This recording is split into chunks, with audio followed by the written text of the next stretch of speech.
Welcome back to the channel. Today we have a deep dive guide of a fan favorite archetype, Lightsworn. We're going to show you the ins and outs of everything to do with Lightsworn so you can play this at a high level.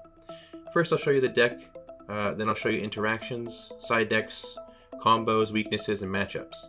So throughout this entire thing, the goal is at the end to be able to play this at a high level. Now most people think that Lightsworn is a lot of luck, but that's not quite the case. I would consider it a consistent luck, but if you don't play your cards right, you won't see success.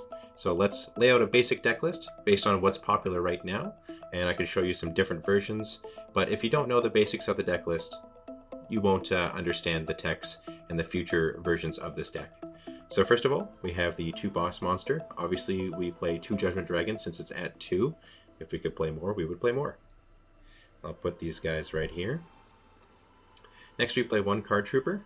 Now, I'll go over a lot of the card choices and what they do as we show them. But mainly after you see the entire deck list, so I can't refer to a card later and then you'll be like, what the heck card is that? So, Card Trooper, 1 of these, it's at 1. 1 Gore's Emissary of Darkness, 1 of those, 1 Necro Gardener, it's a staple, it is at 1. We have 2 Honest, this card is now at 2. Can we get, oh, there it is.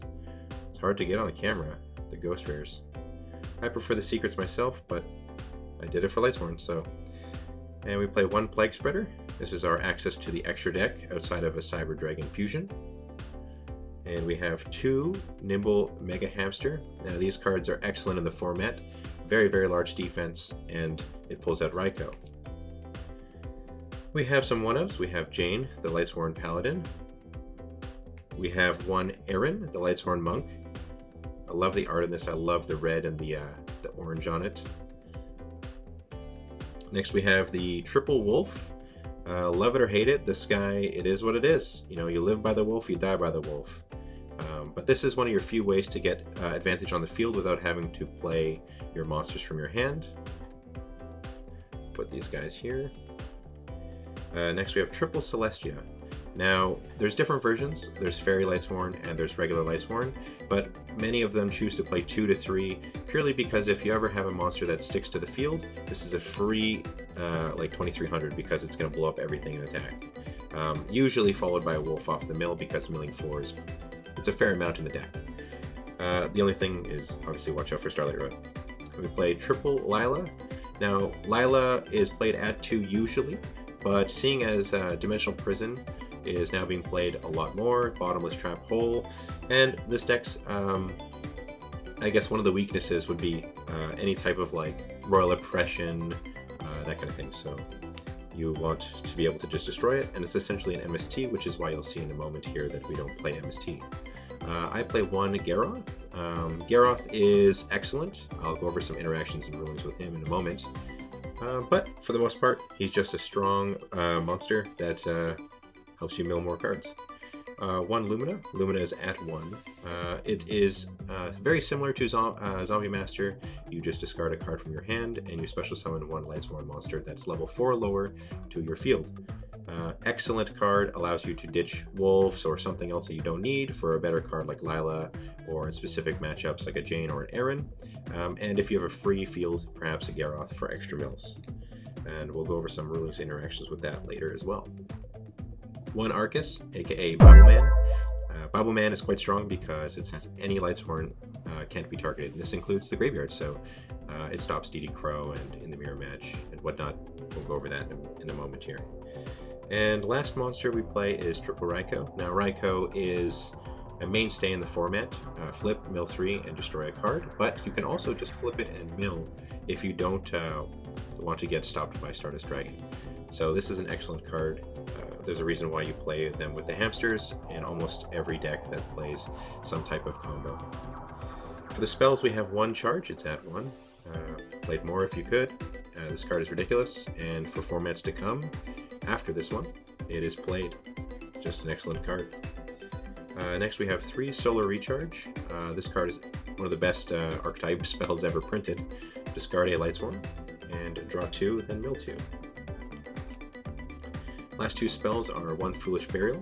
This card allows you to get a missing Lightsworn you need, perhaps a combo with Lumina, or even something that you want to Beckoning Light in emergencies. I don't think I need to mention that it gets Wolf. Heavy Storm. Good card. You're always scared of the back row. You need it. Alright, for traps we have a Beckoning Light. Just one of these cards is necessary. Some decks can play 2. It's a good card. 2 Glorious Illusion. This card has become much more popular in Edison because it's essentially another Call of the Haunted, but it has a milling effect on top of that. This is an excellent card comboed in pair with Celestia, or you can have recursion with your Luminez. You're going to play 2 there. 1 Mirror Force. Just because you play Honest in the deck and you play Necrogarda doesn't mean you can't have more defense. Sticking monsters on the field and having them stay is very important for Lightsworn. And the last 3 traps here I'll just show you is a Torrential, a Call of the Haunted, and a Trap Dust Shoot.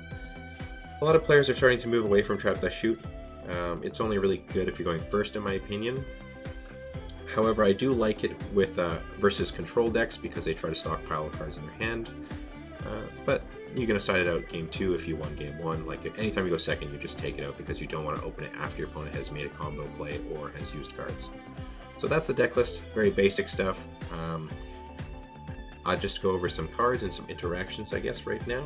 So Judgment Dragon is pay 1,000 life points to destroy all other cards on the field. Now this is usually the end game boss monster you attack with. You're going to go ahead and blow up their field and attack for game with this in combination of another card. Now, it's important to note that this card can get through stuff like Skill Drain. If you pay 1,000 and they chain Skill Drain and you have a Book of Moon as an example, but more importantly, there's a reason why you usually pay priority anyways, because if your opponent has Bottomless with any other type of thing like Skill Drain, the Bottomless will remove it from play and it will resolve into remove from play, and its effect will go off blowing up everything else.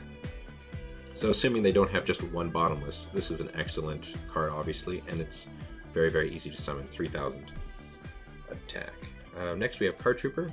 So with Card Trooper, the milling 3 when you choose, not during the end phase, is pretty powerful. The drawing a single card when it dies, also powerful. But the main thing is it helps you squish with Alias. It can beat over Stratos if they summon that first. And also the dreaded Thunder King, a very, very strong counter to this deck. So excellent card there. Outside of, summoning it to do those kind of things, it's not a big deal. Next we have the Gores here. Gores is quite obvious. Anytime somebody goes for game, you have Gores, you will pay. Just because you play continuous traps doesn't mean you can't play this card, because you have to remember that you're only going to see like 20% of your deck since you'll be milling cards. Necrogarda. So something interesting with this is if your opponent just randomly DD Crows this card, you can chain its effect and it will negate the first attack that they use. So really this is just a powerful card in general. It will stop you from getting one shot, but also during the game you'll be able to choose what you would like to protect. Generally you want to save this till the very end if possible. But again, the DD Crow thing is quite useful. So Honest is pretty broken. This card is what makes the deck extra powerful. You discard this card during the damage step and you gain their attack. So they'll always take the damage that your attack has. So let's just say my wolf attacks another wolf and I play Honest, they just take 2100. You can stack these with the other Honest, which is extra powerful, just going for game out of nowhere, your opponent can't see it. The second effect is also quite strong. You don't really want to use it if you don't have to, because you don't want to reveal that you have this Honest. But sometimes getting in there for 11 and then activating its effect to bounce it back to your hand is quite powerful. Plague Spreader has a twofold effect that is useful for your deck. The first, obviously, it allows you to enter your extra deck and allow you to summon something very powerful like Goyo Guardian usually. The level 6s is mostly what you would summon, but once in a blue moon you might make a Catastor based on the matchup. If you're playing Lightsworn, you would definitely want that monster. But secondly, by top decking something, you can remove a wolf from your hand so that you can mill it during the end phase. Because you put it on the top of the deck, or you can stop yourself from milling cards, which is super powerful because late game, maybe you've milled too many cards, maybe you have a Judgment Dragon left in your deck and you have a level 4 on the field. Play this card from the graveyard, summon it, make a Goyo, and then you know that you're done milling and you can just attack with something that mills either less cards like Jane, but also something with like Wolf or Garoth that doesn't mill at all. The Nibble Hamsters just get the Raikou, not much to talk about much there. It's 1800 defense though, relevant. Jane here. Jane is important to note that its attack boost happens when it attacks, not when you are attacked. So you want to save this for when your opponent has a Thunder King, maybe they summon a Alias, more relevant like that. But basically you want to play this on the offensive when they summon something. So first I might summon an Aaron if I have the fortunate time of that and I don't need to, I'm not going to die, and then they'll kill it with like say an 1800, maybe a Shura, and you can summon this and attack and they automatically have to play Kalut or else they'll lose their monster, and you can respond with Honest if you'd like. If not, you know, a Kalut for this card is pretty good, I think. Aaron, so 99% of the time this card is not good. Aaron is just one of those cards that you just need a name of, but specifically it is excellent versus zombies because they'll play Mystic Tomatoes and Pyramid Turtles and Goblin Zombies, and generally they'll play them in defense. So this card is very powerful because it just kicks it back to the deck. Another thing to note is when you attack a face down card, it flips face up first and then goes back in the deck. So if they had a Raikou, they could destroy this, which is why it's not that great. But in zombies, it's excellent because you're just going to kick back the turtles, the goblin zombies, and if they're smart or they've played, they realize what you're playing, they're going to have to summon an attack mode, which is even better for you because they'll be taking chip damage as the game progresses, pushing you slowly closer to the Judgment Dragon kill.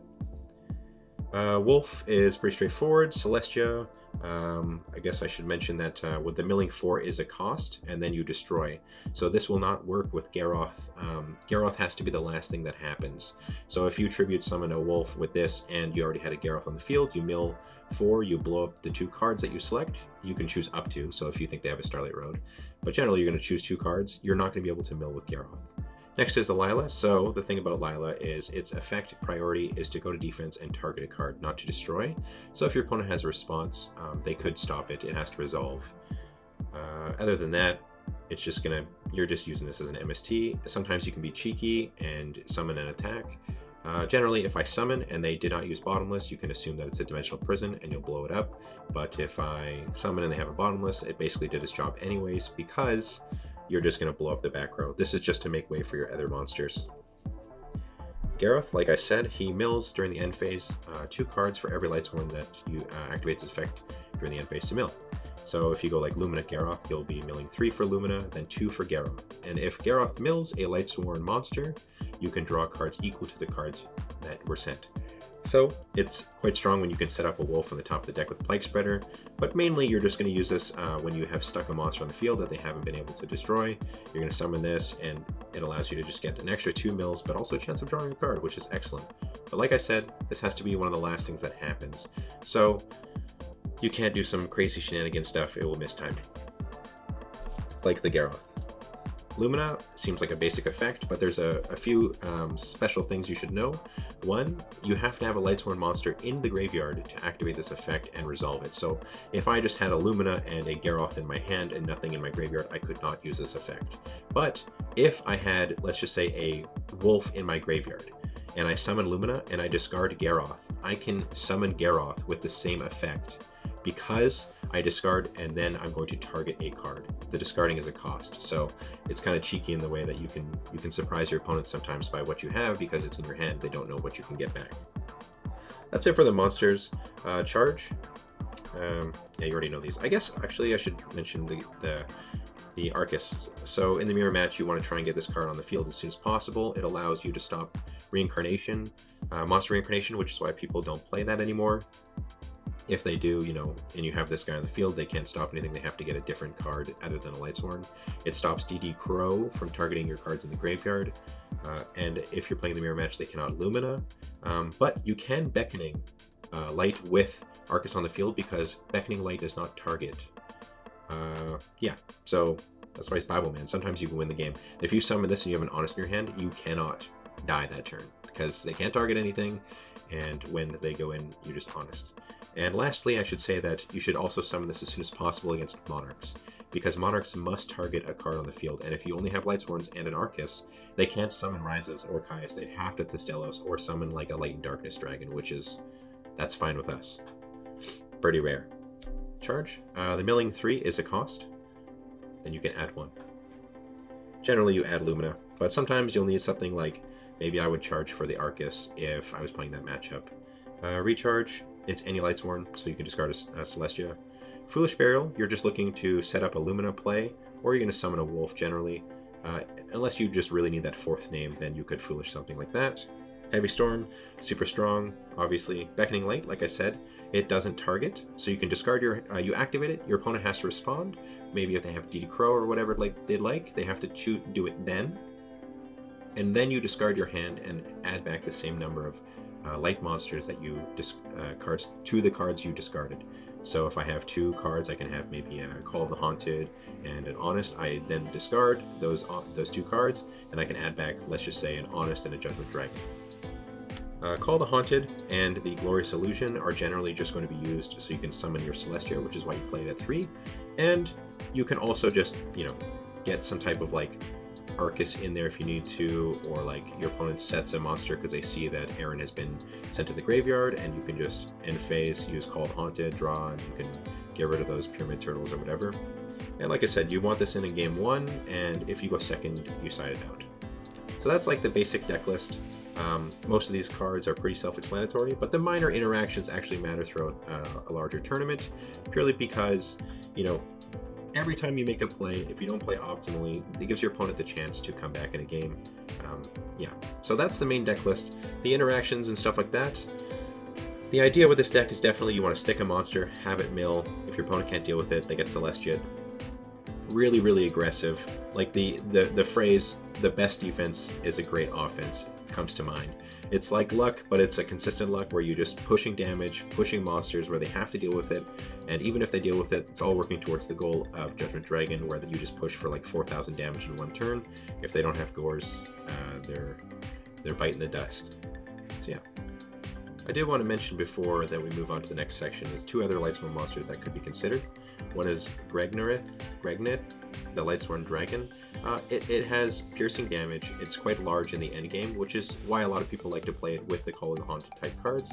Personally, I don't like extra cards in my hand that I can't play whenever I choose. I'd have to summon this, I'd have to tribute summon this, or I'd have to have it in the grave for a Call of the Haunted thing. So I personally don't enjoy this card, but it is seen play, especially at 1. And the other one would be Shire the Lightsworn Spirit. This card is similar. It gets attack based on the number of Lightsworn in your grave, but this would be more for if you choose to play Fairy Sworn. You would want to play one of these since it is a fairy. Alright, let's check out some side deck cards. So this is in no particular order of relevance, but I'm going to go through some side deck cards and then some other cards that you might have seen in some deck lists or side deck, and we're just going to talk about why we're not playing those particularly. So the first thing is Mystical Space Typhoon.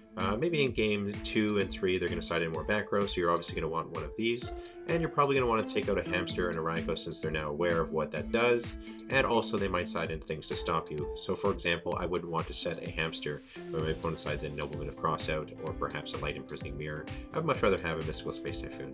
I don't really need to thin the deck, and I don't need to get my Raikous every time first turn, especially when my opponent is going to be aware of that.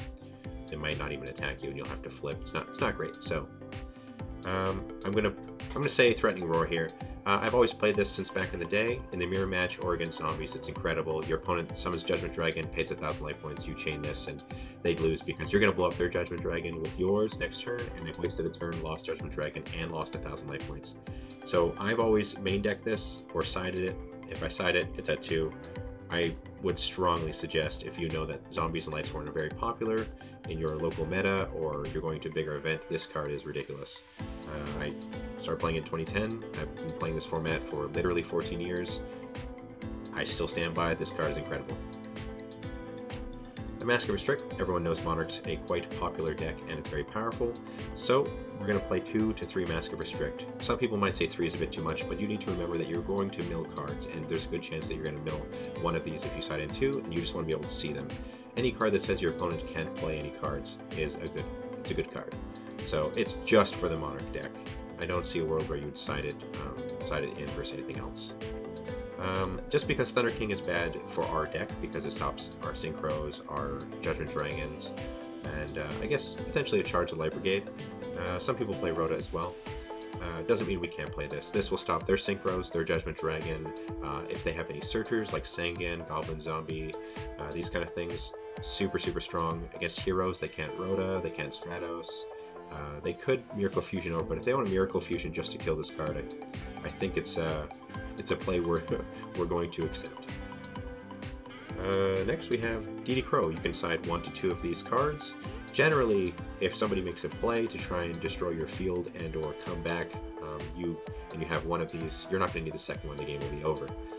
The only time I side in another one, when I consider 3 is like if my local meta is all Frog Monarchs, for example, or something like that. But generally, just 2 DD Crows, that's definitely enough.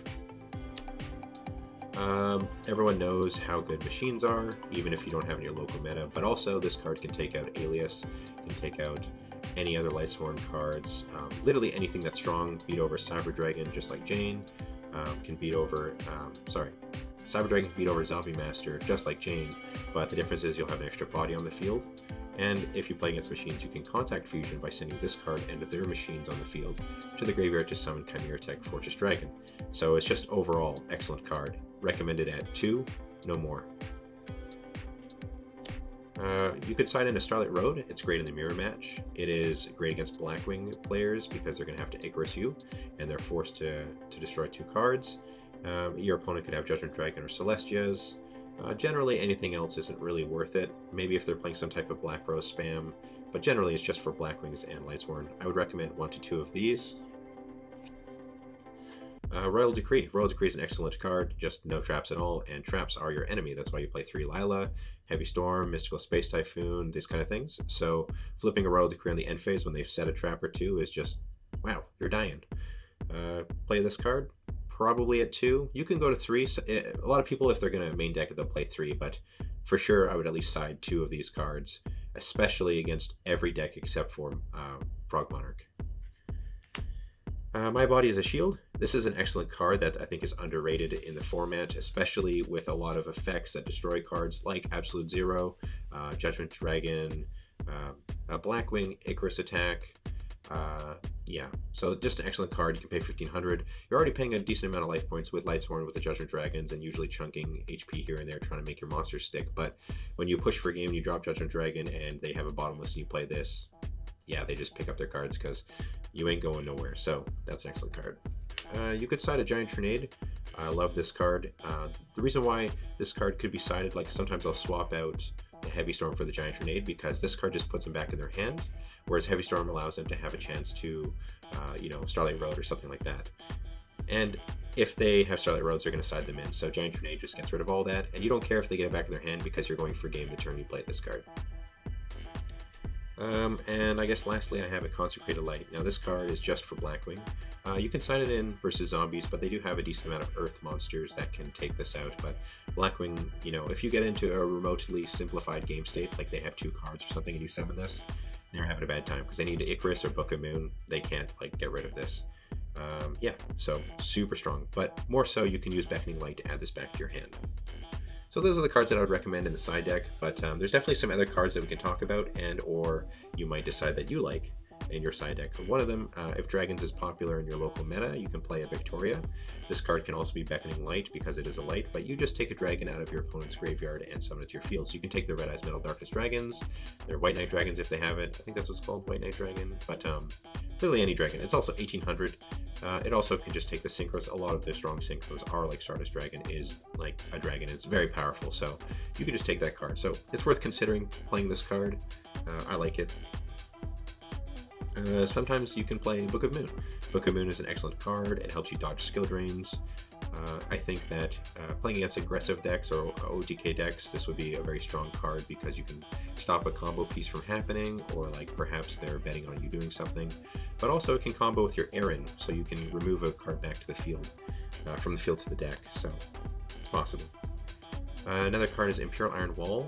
The same thing with the other trap cards. You kind of want to play this in multiple copies because you're milling, but your opponent can't remove stuff. So some people will side in, what is that called?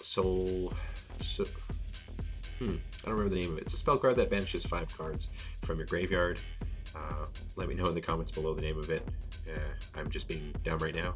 But also DD Crow, DD Warrior Ladies has seen popular play in a fairy type archetypes or perhaps as sided in from heroes, so it's not a bad option to consider, but I do think that there are better options. That's why we're not really playing it currently.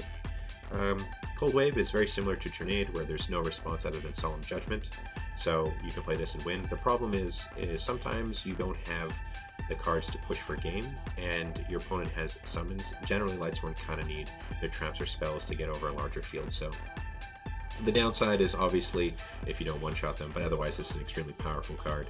You just cannot play the game. I summon Judgment Dragon, and you have to kill it without using spells and traps, which is pretty damn hard, especially when like heroes, their best play is Miracle Fusion, and there's can't do that. So what else we got here? So we got a Pot of Avarice. Pot of Avarice isn't bad, but I wouldn't say that it's good either. So the reason being is this card, you need to have 5 monsters in your graveyard, and you put them back in your deck to draw 2.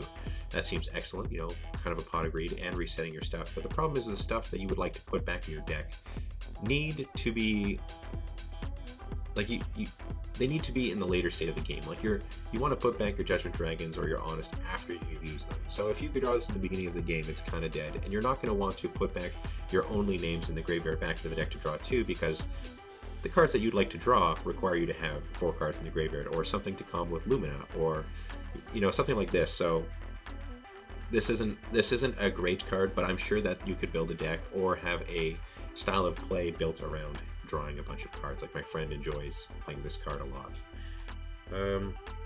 So some people can play Solemn Judgment in their main deck. The problem with this card is because you're paying for life points for Judgment Dragon, you're not going to really want to use Solemn Judgment, especially if you're getting chunked already. Your opponent just has to clear the Judgment Dragon if you didn't go for game, and you know you're going to have really low life points. Like let's just say you Solemn and you had perfect life points. You go to 4,000, you pay 1,000 for Judgment Dragon. They have a bottomless trap hole, and you know summon and end your turn. If your opponent pushes, you just die. So I don't particularly like this card, but if you were to go for game and they have something and you have Solemn, you win. So you know, take that as you want. It's hard to say. Another card you'll see in a lot of standard Lightsworn decks are Gold Sarcophagus. Gold Sarcophagus, very, very powerful card. In 2 turns you get the card you need, which is usually Judgment Dragon, but sometimes charge the Light Brigade if you need to get going, or like a Cold Wave so your opponent, you know, has no response when you get it to your hand. I like this card. It's very, very powerful, gets you whatever you need. No real downside to this. However, after the first 1 or 2 turns, this card becomes less and less valuable, I would say, because you're going to be pushing or adding cards, or you've already milled the cards you would like to use.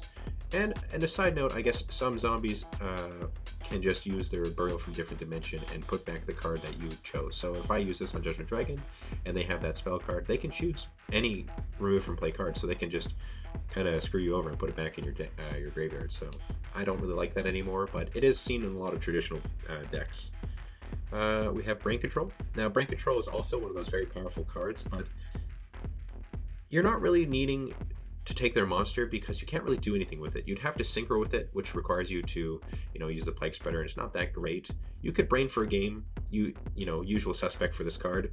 But even in the mirror match, if your opponent is decent, they're going to summon Arcus, and so you're not going to be able to use Brain Control. It's just not that great. Even if you were to just take an Alias or something and Tribute for Celestia, it's not a very strong play. It's even weaker than a Monarch card, so I don't like that. But again, Brain for Game is pretty damn good. Let's talk about the Chaos Engine. So I like the power that Chaos Engine provides. However, it is less consistent unless you build a deck tailored to doing a specific type of like if you build a deck entirely based on getting lights and darks and doing this stuff, I think it's less consistent and less it's not less powerful, but it's like it's too hard to play so many boss monsters that are always able to be used while trying to get the milling going, the searching, defending your life, and that kind of thing. So I personally don't like it, but there has been decks that have been successful using these chaos type cards. And another card I guess I could add in here is the Phantom of Chaos, because I often see this with the dark cards. Now, the Phantom of Chaos, very powerful. You banish a card from your, or monster from your deck, your graveyard, and then it becomes that effect, that monster essentially. So you can remove Darkroom Dragon, Judgment Dragon, Chaos Sorcerer, and it becomes that. But I don't like this card because it's a 0/0 and your opponent can do something on the next turn and it's just going to sit there. It also eats up your normal summon, and you already have to have the cards that you would want in your hand instead in the graveyard. So you know, if you want to build a chaos type deck, there's plenty that have been successful. You can go to edisonformat.com. They have plenty of deck lists there. It's usually where I get some of my inspiration and also some of my information for these videos. But also, you know, hey, these cards are cool. Like, they're just cool cards. Look at Sorcerers. Like, they're just cool cards. So if you want to play that, that's dope. Play that. Edison's all about having fun to begin with. Lastly, at some point before, some people would side something like this, but the problem is the synchros that they're going to make aren't... If they make Stardust Dragon, this is a bad time. If they make some Blackwing synchros, they're just going to use Veo to get it again. So I don't recommend this card, but it does have its application in the format. Lastly, I'm going to talk about Trigodia, I guess. Trigodia is a fantastic card. The reason why we're not playing it, though, is A, we're not playing a Chaos or Dark variant, but secondly, you know, this card is going to block your life points, but the problem is you're most likely going to have a low hand, and it's not going to do what you need it to do. You could side it versus OTK decks, you could side it versus like other decks that you would want to steal their monsters from, but in general, I'm not convinced this is worth the slot in your deck or side deck, but again, I'm down for being proven wrong. So that's just some cards that you could consider, as well as the side deck stuff. And I guess we can talk about some combos and weaknesses and maybe some matchups. So the first basic combo is when you have Lumina in your hand and you have a Garroth in your hand or in the graveyard and your opponent can't kill you and or they're just playing more passive. You can summon Lumina, use the ability to discard Garroth. You could choose any card you'd like in your graveyard that's a Lightsworn level 4 or lower, but for the sake of this combo we're going to summon a Garroth. Now Garroth, his ability will activate after Lumina's ability. So Lumina will mill 3 in the end phase. We're going to go 1, 2, 3, and then Garroth will mill 2 because Lumina milled. Now this can be used in multiple times. So for example, if I had an Arcus here after, I would mill 2, then another 2, and then like it will go as many times as Lightsworn mills. Anyways, Garroth mills 1, mills 2. So because I milled an Arcus, it counts as Lightsworn name. We're going to use the ability to draw a free card. Oh, nice. So that's just a very basic combo. You can also get this card to your hand, or sorry, your graveyard by using Foolish Burial. Foolish Burial allows you, where are we at here? Foolish Burial allows you to just send any card, so you can send this and send another card to get this back. Another basic combo, a reason why this is powerful, is you go Foolish Burial and you send a wolf. When you activate its effect, it comes out, and then you're going to just tribute summon for Celestia, and you're going to destroy 2, and they have to deal with a 2300 on the board. Very, very powerful. You can do the exact same thing with a hamster. So you're generally, if you go first and you set this card, if your opponent attacks it, then you're going to flip it, and you're going to get yourself a Raikou face down, and then you're going to draw, destroy their back row by milling 3, and then you can tribute summon Celestia. Another reason why it's played at 3, because of this small little packaged combo that allows you to get stuff out of your deck for the tribute summon. And you can do the same thing with the Call the Haunted type trap cards. It's mainly just about getting that summon in there. And lastly, like I was saying, I would probably, I mean, Lightsworn doesn't really have many combos. Yeah. Last thing I would say is the Plague Spreader. Like I said, you're going to want to, if this is in your graveyard and you have a couple of monsters, but this is in your hand, you can top deck this. And let's just say I had a Lumina and I got a Chain, for example, out of my graveyard, and this is my graveyard.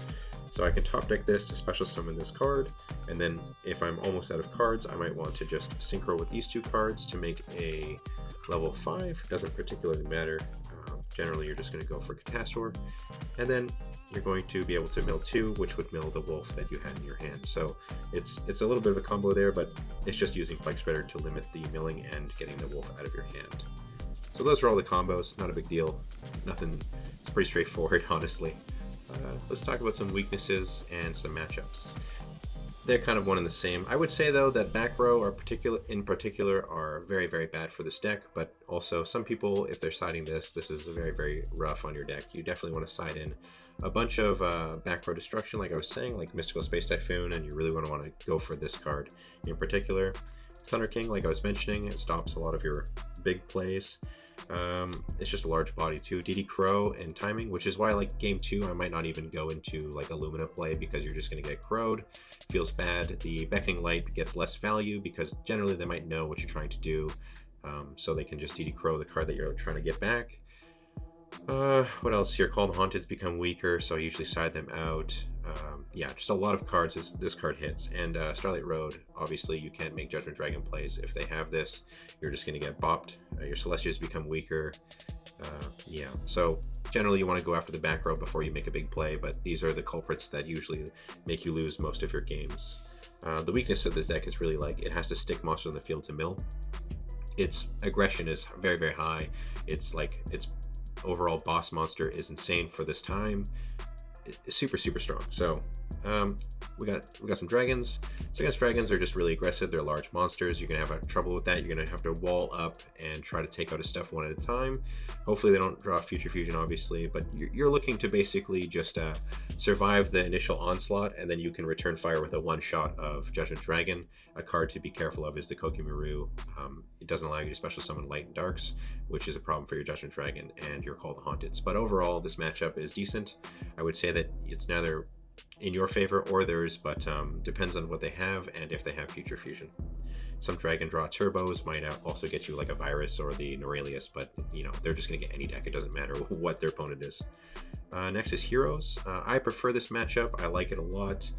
They generally don't have much back row other than Dimensional Prison, maybe an Oppression or a Bottomless. So this deck I find very easy. They have to either preemptively Miracle Fusion or they have to survive a big push and then Miracle Fusion and kill your stuff. But if they put their guy in defense for whatever reason to not take damage, you can Aaron it away for just an Aaron trade, which is good. But the Absolute Zero is definitely annoying, especially for Judgment Dragon, because it's just a huge fusion. Again, these are just the matchups that are most common. There's plenty of decks in Edison Format, but similar playstyles and stuff will overlap. Machina, so we're just looking to use Cyber Dragon and suck up all their cards. This is similar to the Dragon matchup, in where you're going to try and survive like a big dude or a big push, and then the game is kind of over. All of their gadgets are quite weak, and you have the ability to blow up their back row quite easily with Raikos and Lilas, so Solidarity is not a problem, Oppression's not a problem, and Deprisons and stuff like that aren't going to be an issue since you'll be using Lila and Raikos and Celestias. I think this matchup's quite easy, especially with the Cyber Dragon in the side deck. Goblin Zombie, the Aaron MVP of course, but it's definitely a hard matchup because they can push very hard, very fast, depending on what they drew and what they got to search in the first 2 turns. So you got to be careful with this. If you have the Necro Gardener, you're feeling safe. If you have a Gorz, you're feeling safe. Yeah, it's not the end of the world. I would say that you're probably favored, but they could just come at you. Frog Monarch, excellent. Arcus just MVP. You just murder them, and there's not much they can do about that. You can also just really push for game, and they force them to play the faders and stuff like that. And if you have the Arcus, they can't really tribute it to get a guy out anyways. So I think this matchup is very favored. The moment you know that they're playing this card, or sorry, this deck, you're just going to go for the Arcus immediately. Excellent matchup in my opinion. And the side deck just makes it worse for them as well, because you're just going to be putting in a bunch of like Mask of Restricts, and you're probably going to take out your Celestias because that would conflict. I usually take out 1 or 2 Celestia. And we also have Blackwing. Any variants like Bayou Turbo or just regular Blackwing, it's a decent matchup. Try not to run into Icarus. Arcus is very, very strong in this matchup. Jane can also be very strong in this matchup, as well as the hero one, because the attack boost. You can side in your own Sirokas as well if you want to play a Chaos variant of Lightsworn. But I find this matchup to be pretty decent. You're going to take some damage, but just go after the Black Whirlwind and you'll be okay. I don't really have an issue with them because your Honest beats Kalute, and you can also push for way harder than they can with Judgment Dragon. So it's just mainly like if they have Icarus, you're just going to want to play 1 monster at a time until you clear their stuff. And you can start in Starlight Road. So I think the matchup's okay. Across the board, Lightsworn does very well into many of the matchups. It's obviously because you're milling, it's kind of luck-based, but you know, like I said, it's consistent luck. Everything mills, everything works together. Solar recharges, charge gets you there. So, you know, I think if you're interested in Lightsworn, it's a classic deck. It's very, very pretty, maxed out, and you know, the fun of milling. So I hope you guys enjoyed this video. I hope you learned everything you need to learn about Lightsworn in this video, and you can play it at a higher level or have a greater understanding of how to play this deck in a tournament and get the W. Thanks for watching, and I'll see you in the next one. Peace.